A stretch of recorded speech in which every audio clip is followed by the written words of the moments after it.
La vacunación de niños entre 11 y 5 años que ha tenido lugar hace poco más de 40 minutos.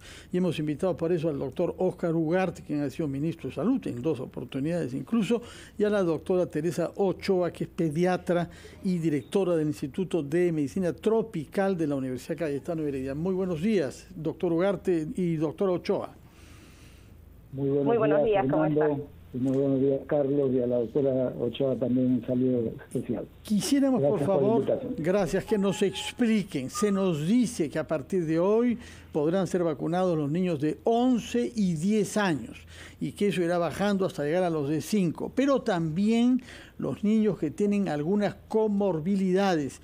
Queríamos saber cuál es la lista de esas comorbilidades y qué tienen que hacer los padres de esos niños para probar que tienen derecho a ese régimen particular. Señora Ochoa, por favor.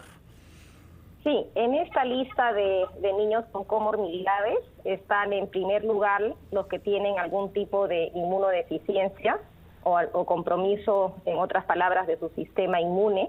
Es por eso que la vacunación hoy se ha empezado de manera simbólica en el INEN, en el Instituto de Enfermedades Neoplásicas. Aparte de los niños que tienen problemas de inmunosupresión, hay una lista de niños con enfermedades crónicas, ¿no? Como enfermedades respiratorias crónicas, los niños que tienen cardiopatías, es decir, problemas en el corazón, niños con problemas neurológicos, niños con enfermedades complejas, ¿no? Así como también niños con obesidad. Estos niños deben acercarse, al igual que el resto, acompañados de un padre, tutor o un adulto mayor, y en el caso de ellos, llevar algún tipo de constancia o de informe médico que tenga con respecto al diagnóstico de esta comorbilidad. Carlos. Doctora Ochoa, doctor Ugarte, ¿cómo están? Muy buenos días. Buenos días. Yo quisiera incidir en el caso con usted, doctor Ugarte, sobre este temor que hay de un sector de la población y padres de familia sobre todo, con respecto a posibles efectos de esta vacuna de la COVID-19 en niños. Es cierto que se ha dicho, ¿no?, que en algunos casos y en un porcentaje muy pequeño pueden haber una serie de efectos que requieran atención, pero en términos generales, y esto quiero que incida por favor, doctor Ugarte, la situación es muy positiva en el sentido de que no hay efectos colaterales, diríamos así, que puedan ser considerados riesgosos o graves para la salud de los niños, ¿no?, que se someten a esta vacuna. Bueno, efectivamente, ¿no? Yo creo que es muy importante explicar a los padres de familia que no hay riesgos mayores con la aplicación de esta vacuna. Y tenemos, digamos, dos argumentos. El primero de ellos es que la vacuna contra el COVID se viene aplicando ya desde hace más de un año en el mundo, y los efectos secundarios son mínimos, ¿no? Y sin ir a otros países, acá mismo, ya ahora en febrero vamos a cumplir un año de vacunación y en general las reacciones son todas perfectamente manejables. Y en el caso de niños, ya estamos en la experiencia de los niños de 12 a 17, o sea, este es otro grupo de niños, pero con los niños de 12 a 17 se viene desde hace 3 meses vacunando sin ningún problema, y ya están, entiendo, más del 90% de los niños cubiertos. Pero además los niños pequeños, los de 5 a 11, incluso los menores de 5, es lo que siempre ha hecho el Ministerio de Salud. Es decir, la mayor experiencia de vacunación en el país es de vacunar niños. Y las reacciones son mínimas, y los padres de familia lo conocen. Esta vacuna nueva es nueva para los niños de 5 a 11, pero como digo, ya se aplicó a los niños de 12 a 17 y a los adultos, porque es la misma vacuna. La única diferencia es que la dosis cambia, ¿no? Lógicamente, porque es un peso menor el de los niños, y entonces vienen en unos envases diferentes, y eso es lo que está cambiando. Entonces no debería haber ningún temor ni precaución para los padres de familia. Yo creo que es una gran noticia que hoy se esté empezando la vacunación de los chicos de 5 a 11, y creo que de aquí a marzo se va a poder cubrir la gran mayoría, de tal manera que para el inicio de las clases tengamos cubiertos no solo los chicos de 12 a 17 que son de secundaria, sino los chicos de 5 a 11 que en general de educación primaria, ¿no? Sí, yo quería plantear una pregunta general sobre el COVID, porque se nos ha dicho en muchas oportunidades que esta variante, la Omicron, es menos letal, más contagiosa, pero menos letal. Y sin embargo, hemos tenido el día de ayer un alza de muertos en un día hasta 111. Quisiera saber si usted, doctor Ugarte, usted, señora Ochoa, tiene alguna explicación de este hecho y si esta alza, que a una cantidad que no conocíamos desde la segunda ola, tiene significaciones a mediano plazo, porque se nos había hecho creer que quizás esta etapa de grandes contagios podía ceder lugar rápidamente a un descenso de la curva, tal y como se han registrado en otros países del mundo. Bueno, sí, se ha constatado, pero yo creo que es un problema normal, consecuente con el inicio y crecimiento de la tercera ola, porque creo que no se ha dicho lo suficiente la magnitud de la tercera ola. La gravedad es menor, porque produce menos cuadros graves y deficientes y defunciones, felizmente. Pero la magnitud, es decir, la proporción de población que está siendo afectada es, mire, 3, 4 veces más de lo que ha sido los picos más altos de la primera y segunda ola. Y eso no se siente porque no hay colas de oxígeno, porque no hay saturación en los hospitales, etcétera. Pero es una cantidad muy grande que tiene que ver con la gran transmisibilidad de esta variante, como ya lo sabemos, ¿no es cierto? Entonces, efectivamente, ahora lo que estamos viendo es el incremento grande de hace 2 o 3 semanas. Y esa es la relación cuando se producen defunciones, que en estos casos no es por la gravedad de la enfermedad, sino probablemente por complicaciones, y ahí seguramente, como se está demostrando, los cuadros, por ejemplo, que establece la sala situacional del MINSA, de los hospitalizados, el 91% sigue siendo no vacunados, y de los que están en UCI, el 87.2% son no vacunados.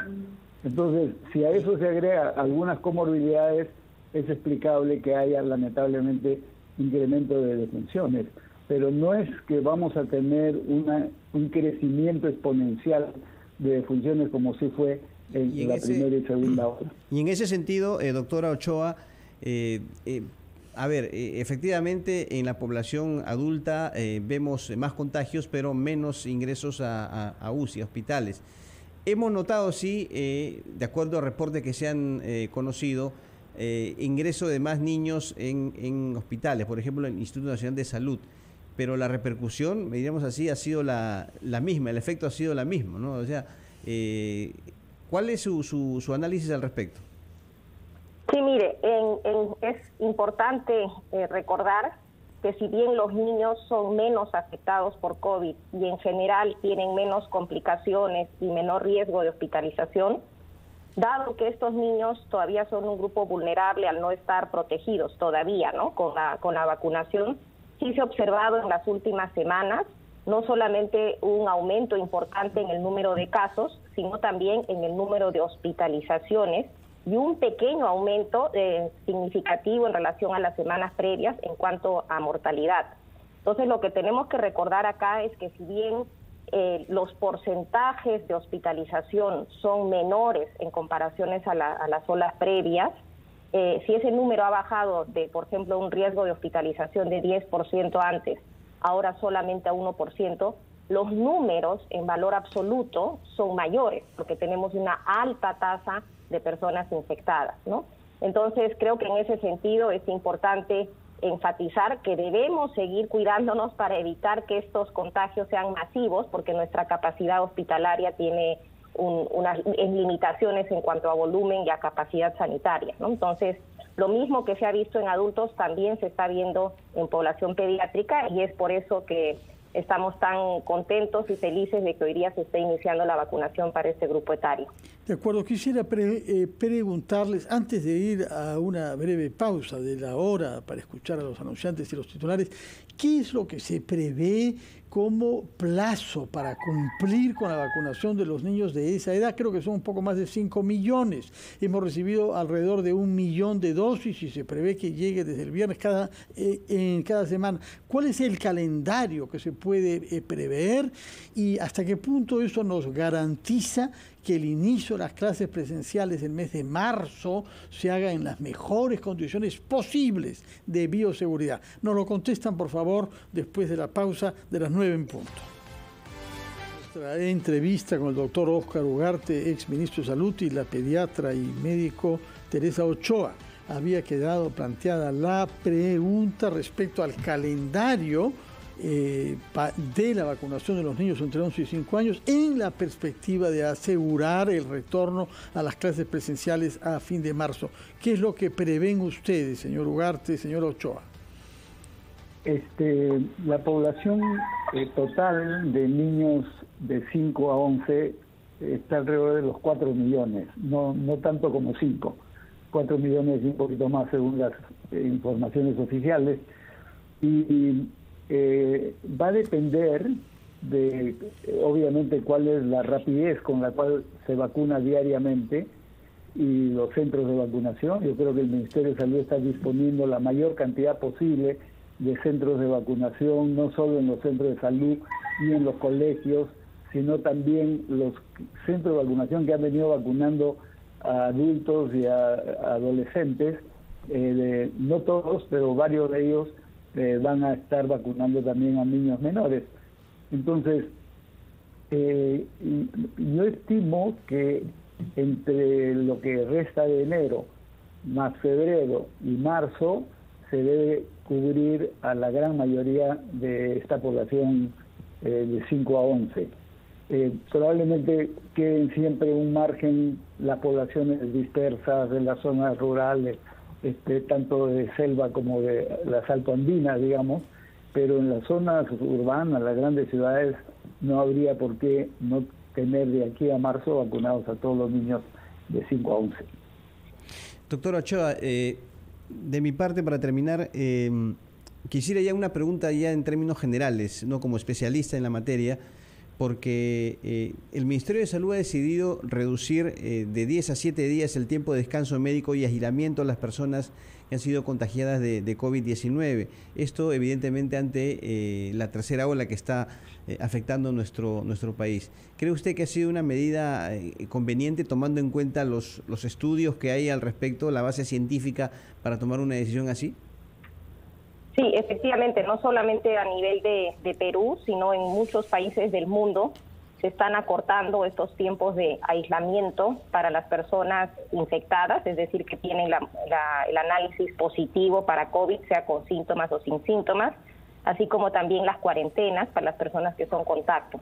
Y esto está basado principalmente en dos aspectos importantes. Para las personas que tienen las cuarentenas más acortadas, es decir, los expuestos, es porque el periodo de incubación de este virus, de esta nueva variante, es más corta, es decir, pueden empezar a desarrollarse los síntomas en un periodo de incubación más corto, que sabíamos antes en promedio era entre 5 a 7 días, ahora esto puede ser alrededor de 3 a 4. Sí. Y en segundo lugar, también es importantísimo recordar que la mayor carga de virus, es decir, la posibilidad de mayor transmisibilidad, se da desde un día antes de que empecemos los síntomas, es decir, no podemos saber si tenemos el virus o no porque es la fase presintomática, y en los primeros 2 a 3 días. Por lo tanto, la mayor posibilidad de contagio es en la primera etapa de la infección. Ya se sabe que más del 80% de las infecciones se dan justamente en esos primeros 4 o 5 días, y es por eso el sustento válido de haber acortado el tiempo de aislamiento, ¿no?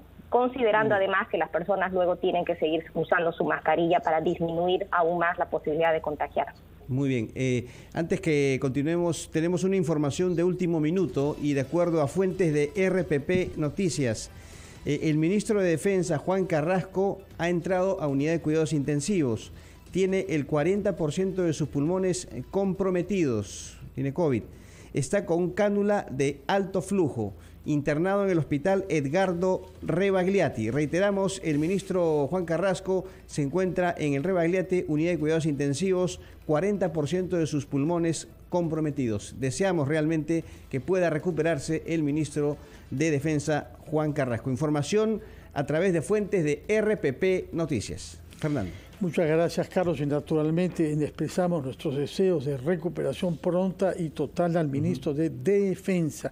Quisiera, para culminar nuestra entrevista con dos especialistas, preguntarles algo que ha sido dicho por un especialista de niños, también el doctor Anchante, quien ha afirmado que que se ha incrementado el número de niños que están llegando al Instituto Nacional de Salud del Niño, infectados con COVID. Nos ha hablado de 31 niños, de los cuales 2 han debido ir directamente a UCI.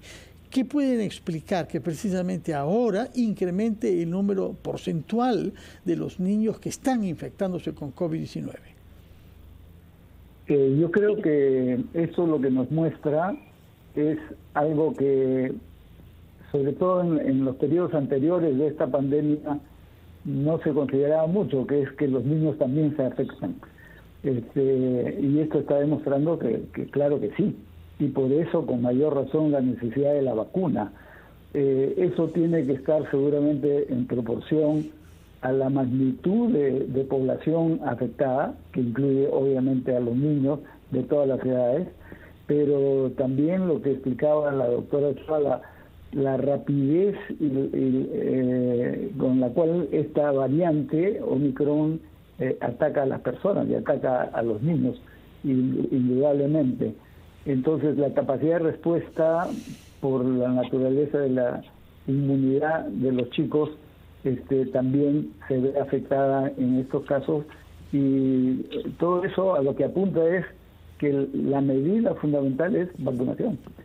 Y creo que ese es, por eso saludamos que hoy se inicie la vacunación de los chicos de 5 a 11 y espero que de aquí a marzo se haya avanzado de manera suficiente. Muy bien. Ahí solamente me sí. gustaría agregar, sí, para darles tranquilidad a la población, que la gran mayoría, el porcentaje más alto de niños infectados en este grupo etario van a ser una infección leve, ¿no? Entonces debemos mantenerlos en la casa con los cuidados que sabemos. Un porcentaje pequeño es el que puede terminar hospitalizado y sobre todo son en los niños que tienen comorbilidades, enfermedades crónicas.